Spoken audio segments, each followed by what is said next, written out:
Բարև ձեզ հարգելի հայրենակիցներ, ես Մարատ Հակոբյանն եմ Կիևից։ Այսօր Ուկրաինա-Ռուսաստանի լայնածավալ ներխուժման 1323-րդ օրն է, ունենք դրական նորություններ թե ռազմաճակատից և թե օկուպանտ երկրի խորքում գտնվող մի շարք ռազմավարական նշանակության ռուսական օբյեկտների խոցման վերաբերյալ։ Այսօր արդեն մեր ամփոփագրերում հայտնվում են նման հեռավոր բնակավայրեր, ինչպիսիք են Եկատերինբուրգը և Նովոսիբիրսկը։ Պատերազմի նոր փուլում Ռուսաստանը թիրախավորում է Ուկրաինայի տարբեր շրջանների էներգետիկ ենթակառուցվածքներ կամ ցորենով բեռնված բեռնատարներ, ասելով թե դա ցորեն չէր, այլ դրոններ էին, իսկ Ուկրաինան շարունակում է հարվածել ռուսական ռազմական և ռազմավարական օբյեկտներին։ Երկու կողմն էլ գործում են առավելագույն ինտենսիվությամբ իրենց հնարավորությունների սահմաններում։ Հենց այս պատճառով է, որ Ուկրաինայի Թոմահավք տեսակի հրթիռների մատակարարման մասին լուրերը ռուս հասարակությանը այդքան խորը անհանգստություն պատճառեցին։ Կարծում եմ այսօր արդեն Ռուսաստանում գրեթե բոլորը լսել են Տոմահավք հրթիռների մասին, նույնիսկ այն մարդիկ, ովքեր ոչինչ չգիտեին իշխանությունների որոշման մասին, ներդնել տալոնների համակարգ պարենային ոլորտում կամ չեն նկատում բենզալցակայանների մոտ գոյացած հերթերը։ Ծիծաղելին այն է, երբ նույնիսկ կադրեր ես ցույց տալիս, միևնույնն է չեն ուզում հավատալ, բայց խոսքը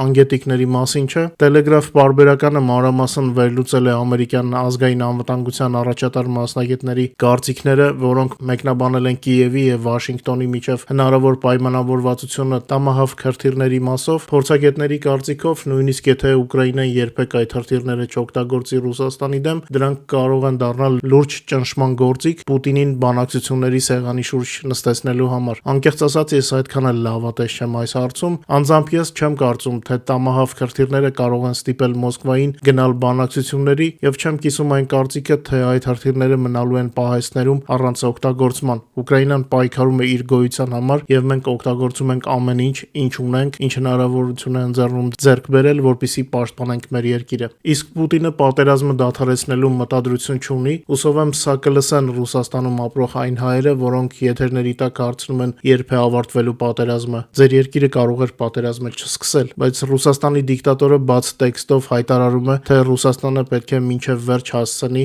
այսպես կոչված հատուկ ռազմական գործողությունը եւ հասնի բոլոր դրված նպատակներին։ Իսկ գրեթե 4 տարի անց մեզ բոլորիս հայտնի է, որ Պուտինը ոչ մի նպատակ դեռևս չի իրագործել։ Ընդհակառակը, եթե 22 թվականին Ուկրաինան հնարավորություն չուներ հարվածելու Ռուսաստանի տարածքին, ապա հիմա ունի, եւ գրեթե 4 տարի անց լայնամասշտաբ պատերազմի սկզբից Ռուսաստանը շատ ավելի հեռու է իր ի սկզբանե դրված նպատակներից։ Եթե 22-ին Պուտինը չէր վախենում Ուկրաինայից, ապա հիմա վախենում է։ Նա հանձնարարել է ուժեղացնել կենսական ենթակառուցվածքների, մասնավորապես էներգետիկ ոլորտի պաշտպանության միջոցառումները եւ տարածում է քարոզչական պատմություններ, թե իբր Ռուսաստանի պաշտպանական արդյունաբերությունը արագ տեմպերով առաջ է շարժվում նոր զինատեսակների մշակման ոլորտում։ Պուտինի հրահանգը փաստացի վկայում է, որ ուկրաինական հարվածները իրոք հասնում են իրենց նպատակներին։ Պուտինին նաև վախեցրել է այն հեռանկարը, որ Ուկրաինան կարող է կիրառել Տոմահավք հրթիռներ կամ դրանց ուկրաինական անալոգները Ռուսաստանի տարածքում։ Ահա թե ինչու են նա փորձում պաշտպանել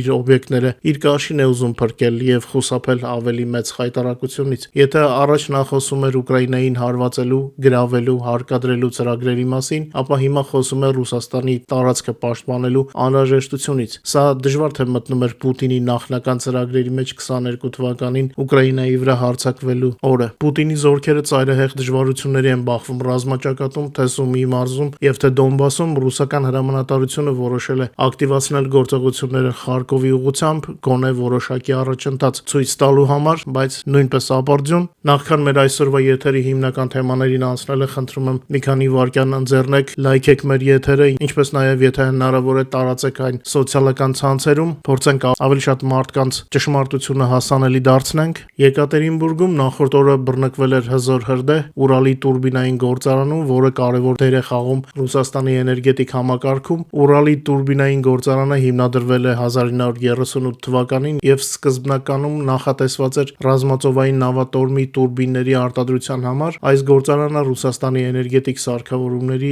առաջատար արտադրողներից մեկն է, չնայած այն բանին, որ գործարանը անմիջականորեն ռազմական տեխնիկա չի արտադրում, նրա արտադրանքը կարևոր դեր ունի էներգետիկ անկախության եւ հիմնական ենթակառուցվածքների կայուն աշխատանքի ապահովման գործում, այդ թվում այն օբյեկտներում, որոնք կարող են օգտագործվել ռազմական նպատակներով։ Գործարանը շարունակում է մնալ Ռուսաստանի պաշտպանական արդյունաբերության կարևոր բաղադրիչ, ինչը նրան դարձնում է Ուկրաինայի համար թիրախ։ Եթե մեր լսարանում կան մեր հայրենակիցներ, ովքեր չեն աջակցում Պուտինի ռեժիմին, բայց աշխատում են նման գործարաններում, դուք պետք է իմանաք, որ ձեր գործարանը թիրախ է։ Այսօր արդեն Նովոսիբիրսկում է հրդեհ բռնկվել Զոդման գործարանի մոտակայքում գտնվող պահեստում, այս մասին հայտնում են տեղական լրատվամիջոցներն ու Telegram ալիքները։ Գործարանի հաճախորդների թվում նշվում է նաև Ռուսաստանի պաշտպանական արդյունաբերությունը, ինչը նշանակում է, որ գործարանը եւս Ուկրաինայի համար թիրախ է։ Մեր Telegram-յան ալիքում կգտնեք բազմաթիվ հետաքրքիր կադրեր, QR կոդը ձեր էկրաններին է, բաժանորդագրվեք եւ վայելեք։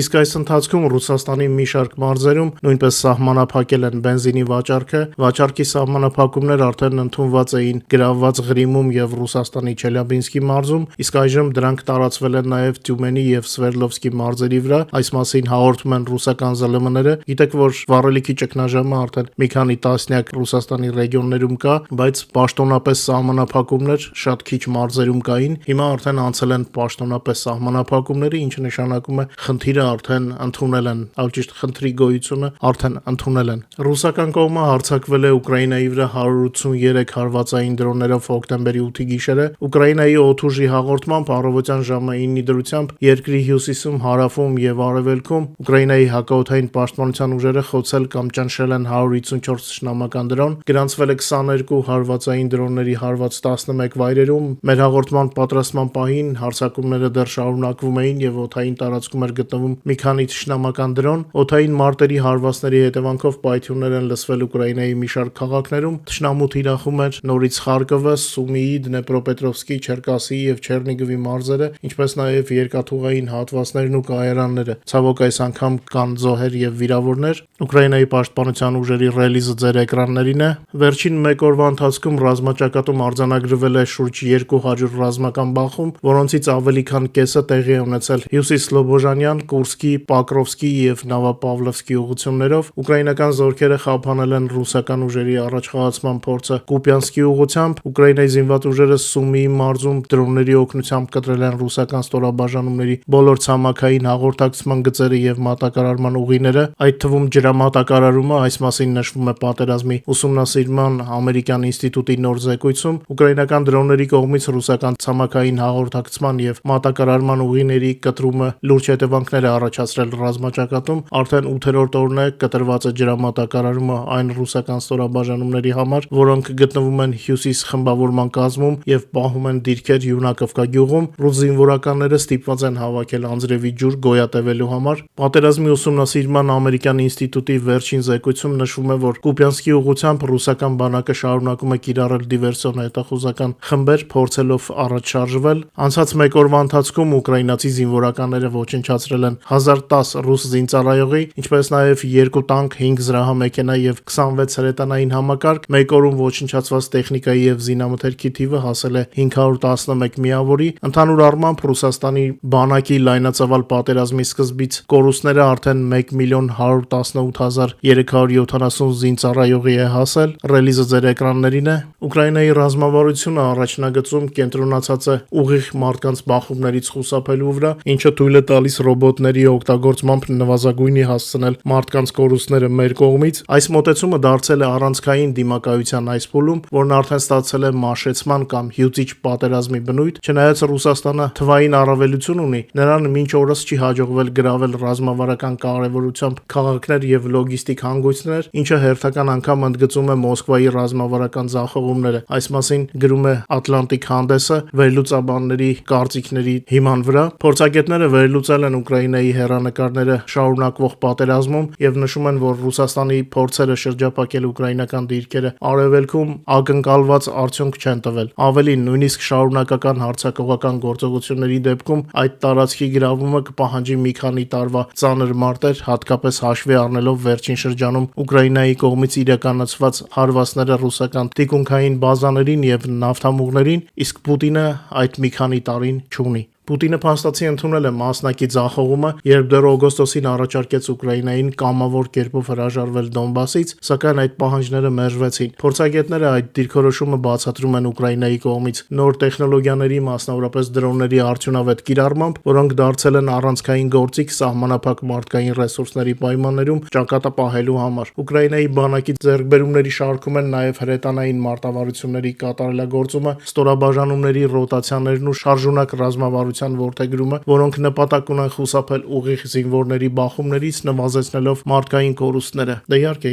եթե կարելի է ռոբոտների եւ դրոնների միջոցով ոչնչացնել ռուսներին, ինչու մեր մարդկանց կյանքը ռիսկի ենթարկենք։ Փորձագետներն ընդգծում են, որ նման ռազմավարությունը թույլ է տալիս Ուկրաինային պահպանել ամենակարևոր ռեսուրսը՝ մարդկային ուժը։ Նրանք հիշեցնում են, որ 9 ամիս առաջ իրավիճակը շատ ավելի բարդ էր զենքի մատակարարումների ուշացման պատճառով, երբ ռուսական ուժերն ունեին առավելություն։ Սակայն այսօր Ուկրաինան արագ հարմարվում է երկարատև պատերազմի պայմաններին, վերափոխելով պետական ինստիտուտները, շարունակաբար հարվածներ հասցնելով թշնամուն եւ միաժամանակ պահպանելով իր ներուժը։ Ամերիկայի զինված ուժերի Եվրոպայում նախկին հրամանատար գեներալ Բեն Հոջեսը վստահ է. ժամանակը, որը սկզբում թվում էր Ռուսաստանի դաշնակիցը, աստիճանաբար սկսել է գործել հօգուտ Կիևի։ Չեմ ուզում շատ երկարացնել չորեքշաբթի օրվա եթերը։ Շնորհակալ եմ, որ մեզ հետ եք։ Խնդրում եմ չմոռանալ լայքել եւ տարածել մեր եթերը սոցիալական ցանցերում։ Ցանկանում եմ ձեզ լավ տրամադրություն եւ մինչեւ վաղը, մինչ նոր հանդիպում, բարեկամներ։